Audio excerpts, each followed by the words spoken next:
మనోజ్, నువ్వు నా బిడ్డవి. లక్ష్మీ ప్రసన్న, విష్ణువర్ధన్ బాబు, మనోజ్ కుమార్. నిన్ను ఎలా పెంచానురా నేను? అందరికంటే నిన్నే గారాబంగా పెంచానురా. నీకే ఎక్కువ ఖర్చు పెట్టి చదివించాలని ప్రయత్నం చేశానురా. నువ్వు ఏది అడిగినా నేను నీకు ఇచ్చానురా. కానీ ఈ రోజున నువ్వు చేస్తున్న పని బిడ్డల గుండెల మీద తంతారంటారే, అలా తన్నేవరా. మనసు ఆవేదనతో కింగిపోతుందిరా. నేను మీ అమ్మ ఏడ్చుకుంటున్నావురా. జర్నలిజం ఉన్నది లేనిది, లేనిది ఉన్నట్టు రాస్తున్నారా. నువ్వు నన్ను కొట్టడం ఏంట్రా? నా బిడ్డ నన్ను తాకలా. ఇద్దరం ఘర్షణ పడ్డాం కొన్ని కారణాల వల్ల. ప్రతి ఫ్యామిలీలోనూ ఉంటాయిరా ఇవి.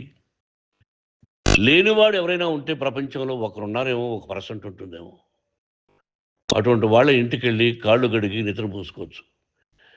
భారత భాగవత రామాయణాలు చూసావు కదరా. ఏమిటిది? మీ అమ్మ ఎంత కుమిలిపోతుంది ఈ రోజున హాస్పిటల్ చేరింది. నీ వల్ల హాస్పిటల్ చేరుతాను. చూడు మనోజ్, నీకన్నీ ఇచ్చిన ఈ రోజున నువ్వు నా గుండెల మీద తనడమే కాకుండా అపకీర్తి తీసుకొచ్చావు. ఏదేదో రాశావు, ఏదేదో చెప్తున్నావు.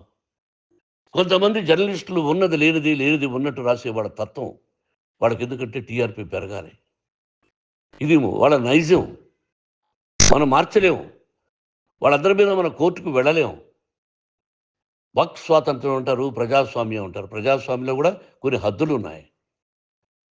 ఇది నీకు తెలుసు అనుకున్నా. ఎంత మంచి నటుడివి నువ్వు. నీ భార్య మాటలు విని తాగుడుకు అలవాటు పడిపోయావు.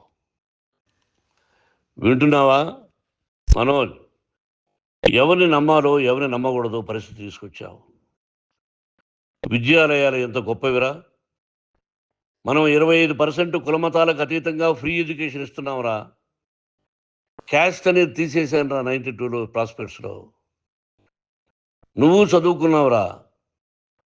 అక్కడ చదువుకున్న బిడ్డలు IAS, IPS అయ్యారా. ఎంతోమంది గొప్పవాళ్ళు అయ్యారా. నువ్వు నటుడుగా ఎంతో గొప్పవాడివి. తాగుడికి అలవాడబడి నువ్వు నీ భార్య ఇంట్లో బిహేవ్ చేస్తున్న విధానం ఆ భగవంతుడు సర్వేశ్వరుడు తెలుసు. భగవంతుడు చూస్తున్నాడు రా. నేను తప్పు చేసినా, నువ్వు తప్పు చేసినా, ఎవరు తప్పు చేసినా.